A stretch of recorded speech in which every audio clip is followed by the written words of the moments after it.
What's up, y'all? It's your boy Beasley here. Hope you all are staying cool, calm, and collected out there. So I'm here off on my off day. I'm not gonna lie to y'all, I was a little lazy this week with the videos. I slacked off, but you know, everybody needs a rest day, and today was that day. But I wanted to come to you guys today and talk about depression and depression within the millennial generation. You guys, I don't know if it's just me, but the vibration this month, this year since it started has been very, very low with all of the deaths, the celebrity deaths, and really every day kind of just blending in with each other. Like for one, time is moving very fast, and for two, it just feels like every day is Groundhog Day. Like you get up and you just do the next thing. Like overall, y'all, things have been very meh this year. Now, I don't know if it's just me. If it is, let me know. But sisters, how y'all feeling? Brothers, y'all alright? Let me stop. This is not a joking video. You know, every time I get on the camera, I like to joke around with you guys and kiki, but we gotta break it up a little bit and talk about something serious, and that is depression. Now, you guys, I can't say the S word on YouTube because YouTube is hella sensitive these days. I don't know why it has to be all sensitive when I decide to make a channel, but it is what it is. But first off, I want to talk about the S of Regina King's son, Ian Alexander Jr. So he went ahead and S happened to him. Yeah, I hate talking like this, y'all, but you guys kind of know what happened to Regina King's son. It happened shortly after his 26th birthday, you guys. And you have to really wonder, like, what was he going through for him to just take his life, like, completely out of nowhere? Like, what was going through his mind state on a daily basis? Now, this is no shade at all when I say this. I did not know that Regina King had a son. I'm sorry, I just did not know. But from what I see, like, he seemed to be a really well-rounded young man. He was like, I think he was kind of like getting into directing or getting into doing something behind the scenes in the industry, kind of like falling behind his father's footsteps. But he seemed to be like on the right path in life, and you know, he has two parents that were rich and famous, and you would think that he has everything that he would ever want in life, and apparently that's just not the case. Now, we don't know much about his thoughts of why he went ahead and took his life. We don't know. Right now, the King family is doing what they should do, which is staying to themselves. They're really just grieving and going through the grieving process in private, and I just want to go ahead and offer my condolences to the King family. But that moves me into the next person that was high profile that ended up taking her own life was former Miss USA by the name of Cheslie Kryst. I think that's how you pronounce her name, Cheslie Kryst. Now, if you guys don't know the backstory of how she took her own life, she went ahead and jumped off of the 29th floor of her apartment building.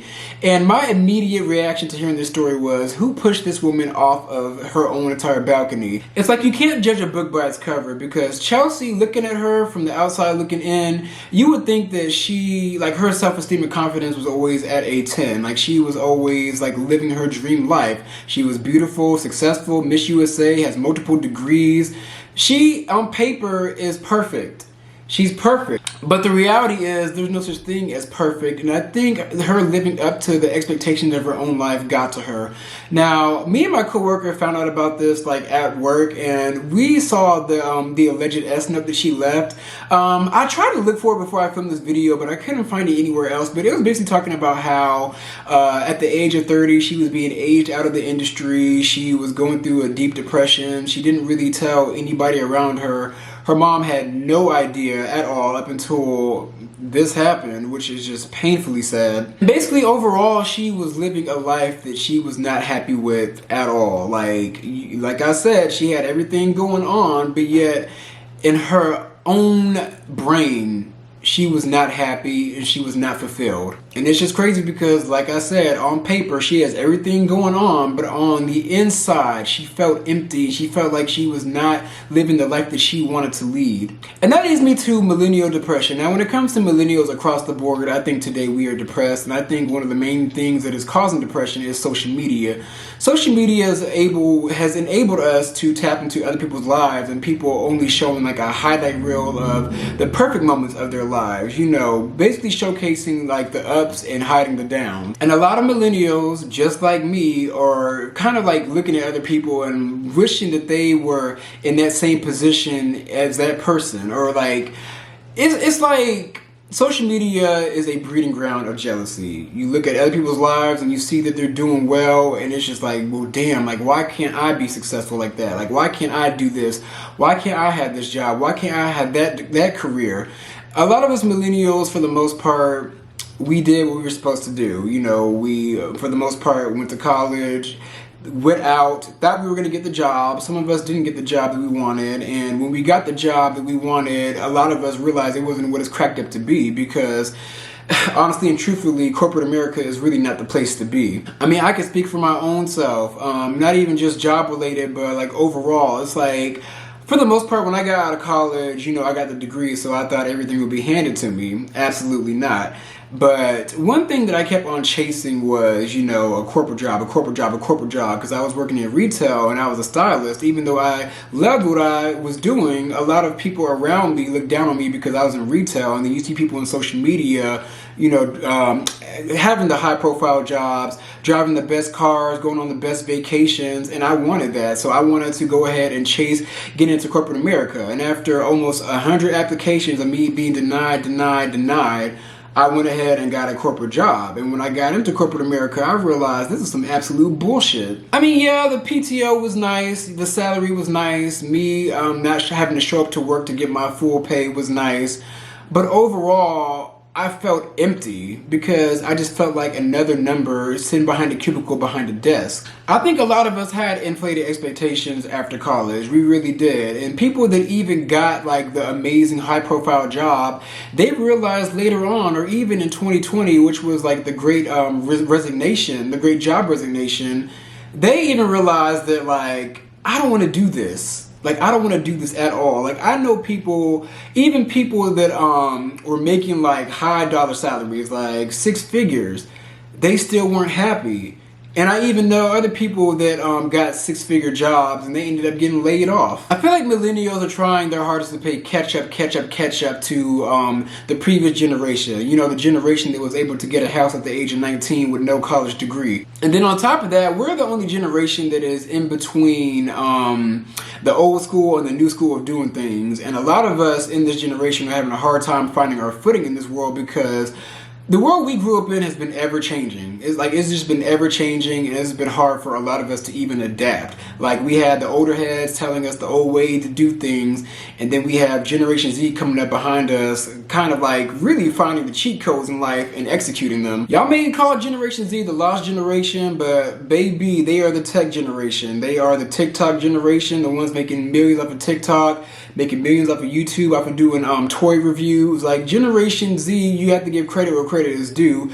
They will find a way to buck and go around the system. And then on top of that, Generation Z, which, like I said, was born into technology, they were able to like have like research at their fingertips. And them, you know, the ones that are smart are able to like research and figure out what they want to do in life a lot quicker than we were. Like, I'm about to be 30 and I'm still trying to figure out what I'm supposed to do in my life, what my calling is on this world, basically. But you have people that are in high school right now already like set for the rest of their lives. And that breeds a lot of jealousy between the millennial and the Generation Z generation. But circling back to social media, you guys, I had a good talk with my friend today, and he made me like realize that, you know, a lot of depression comes from social media. You worrying about everybody else's life but your own. And the trick is, in order for you to get out of depression, you got to sit with yourself and figure out what is making you depressed, why are you depressed. And if social media is one of them, start taking breaks. Now, you guys may not take my advice because this is one depressed individual talking to you guys, and it's kind of like the blind leading the blind. But what I do know is when it comes to depression, like, you have to just focus on the reality. Like, focus on the reality, not that phone, not what's behind that screen. What's behind that screen is all fallacies. Focus on you. You're worried about the next person living this high value life when in reality they're probably broke as I don't know what, trying to stunt for the gram so that they can basically manifest their dream life by living in the now, even though they don't have it right now. But yeah, y'all, I just feel like something in the world is not clean. I feel like across the board, everybody that I talk to is feeling some form of depression. And it's really heavy this year, especially with all these deaths, all these celebrity deaths going on. It's just ridiculous. Like every single week, it's like somebody's up to die. Like I like, like it's not sitting right with my spirit. I don't know who's controlling all of this, but there's like a depression machine behind the scenes, in my opinion. And one more thing, if you're feeling down, don't give up. Sit in your feelings, feel them, figure out why you're feeling them, and figure out an action plan to get up out of them, because you're not giving up. You're not giving up. This is only temporary. What you're going through is temporary. You're not going to take yourself out of this game before you finish it. You're not going to give up. And lastly, you guys, I want to leave you with a little poem that I came up with whenever I'm starting to feel a little down myself. And it's the little saying of, if you're feeling down and depression is giving you an itch, remind yourself that you did not wake up to be a sad ass bitch. But those are my views, so be sure to like, comment, and subscribe. I'm going to come at you guys with some more content.